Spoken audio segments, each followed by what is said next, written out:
All right, ladies and gents, let's talk about the circulatory system first. Circulatory system has some main properties. Okay, first of all, the circulatory system is composed or is made of one, a fluid, some kind of circulatory fluid. In our case, it's going to be called blood. Okay, it changes. If you're an insect, you have something called hemolymph, but you don't need to know that for a test. So your blood circulatory system, we have blood, we have a fluid. Two, another thing the circulatory system is composed of is interconnecting vessels. So we have some kind of vessels, and those vessels are arteries. We have something called arterioles too. We'll talk about those later.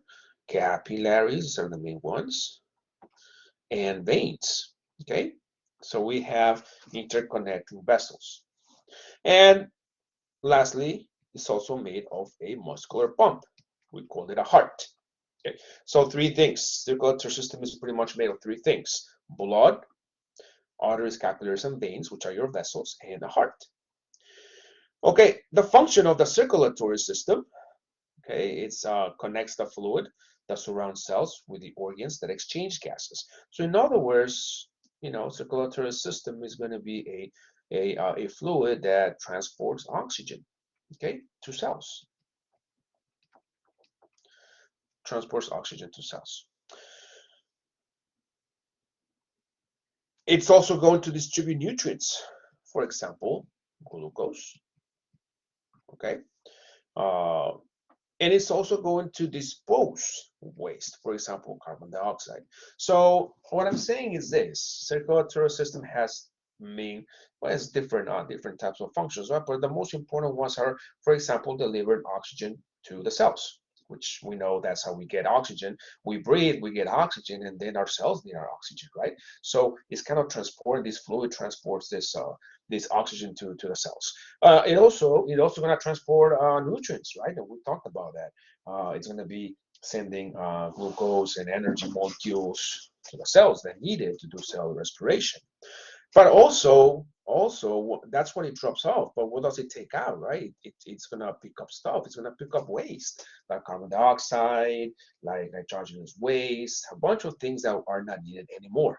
Okay, I want to be dumped in the circulatory system so we can send them to the right place to get rid of them. The circulatory system can either be open or closed, and I'm not really gonna go in depth with this part here.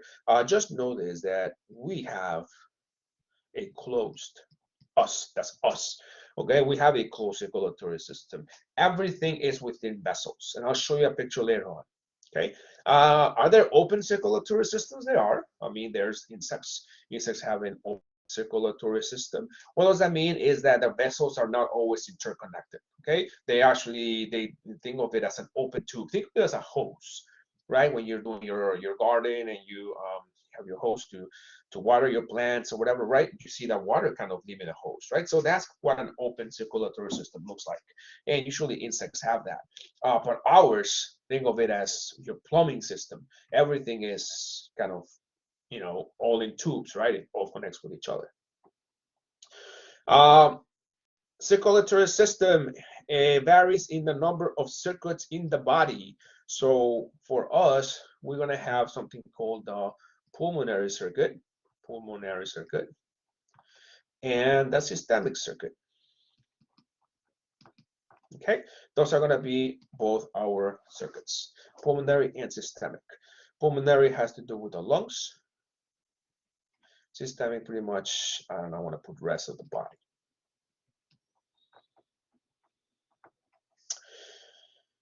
Finally, diffuses minimizes the diffusion distance in animals within with many cell layers. Again, I'm not going to expand on this one either, but it all means is like so a lot of organisms, let's say very small organisms, they can diffuse. For example, unicellular organisms, they can diffuse oxygen and for example glucose from the environment and can send out their waste out into the environment. But since we're too big and we're made of too many cells, in order to get our oxygen and our nutrients, we need to have a circulatory system to bring all of that stuff to every single part of our cells. Okay, so to make diffusion happen, okay, through in our body and bringing all of that stuff that is needed to the cells, very close to the cells. Again, I'm not going to go more in depth with that point. Okay, blood vessels.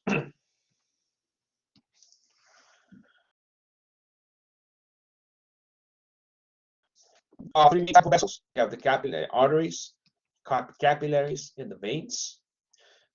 Important. Blood flow is in one direction. Okay, and I'll show you a picture in a second.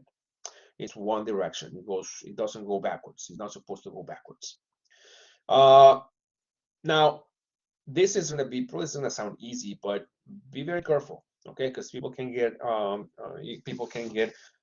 confused with this, especially since I think most of the time, or I don't know, maybe that was just me, but we grow with the idea that arteries are the vessels that always carry oxygen-rich blood. Okay, you will see that that's not true. That is not true. Okay, what makes an artery is that arteries always carry blood away from the heart. That is what's true.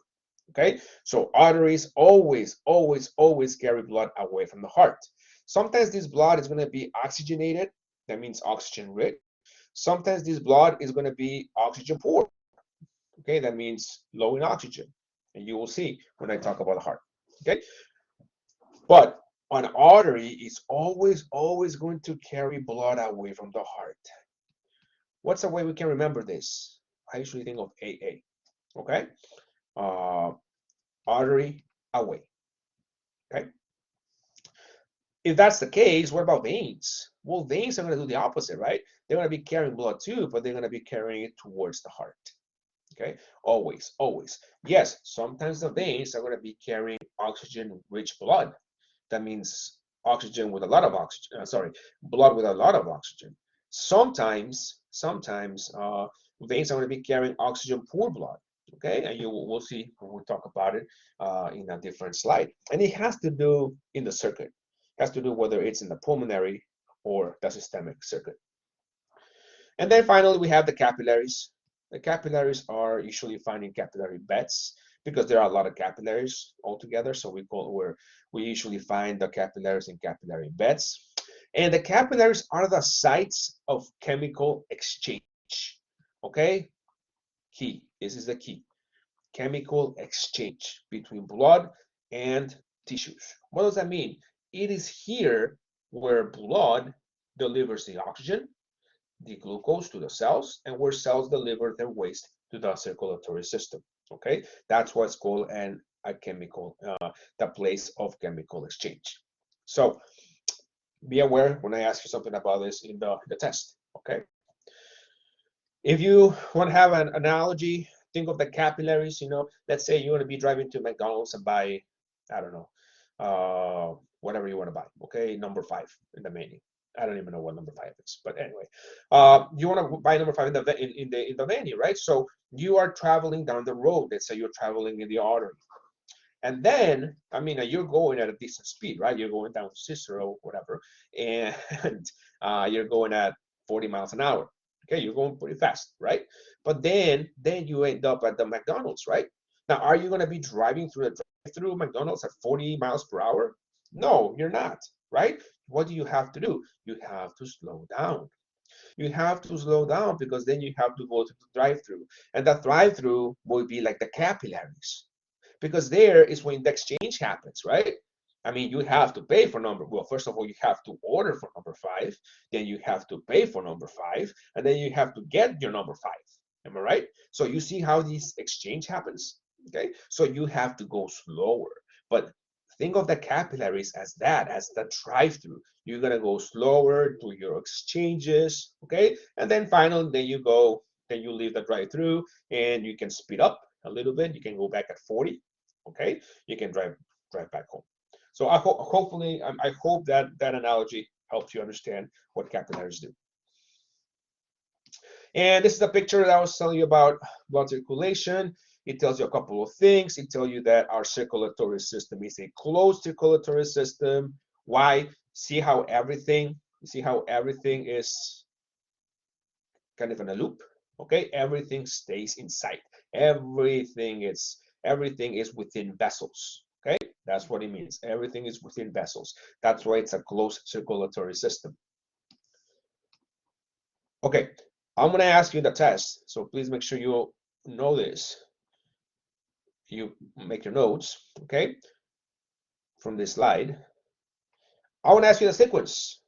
How does blood travel? The direction of blood traveling.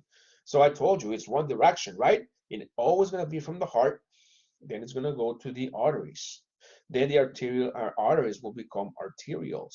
Then you will get to the capillaries. Again, everything is enclosed, okay? Capillaries, we said that there's a lot of capillaries. We find them in something called capillary beds. Supposed to be what? Capillary beds. I'm not sure if this is legible. Let me redo it really quick. Okay.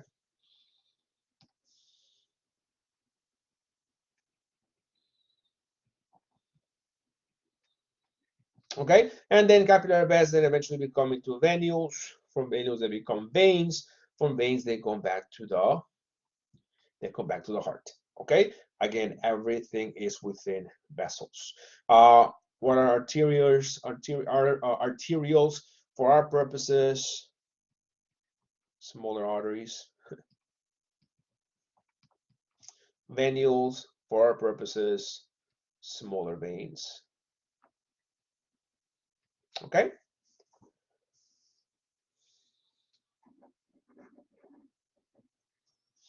Okay.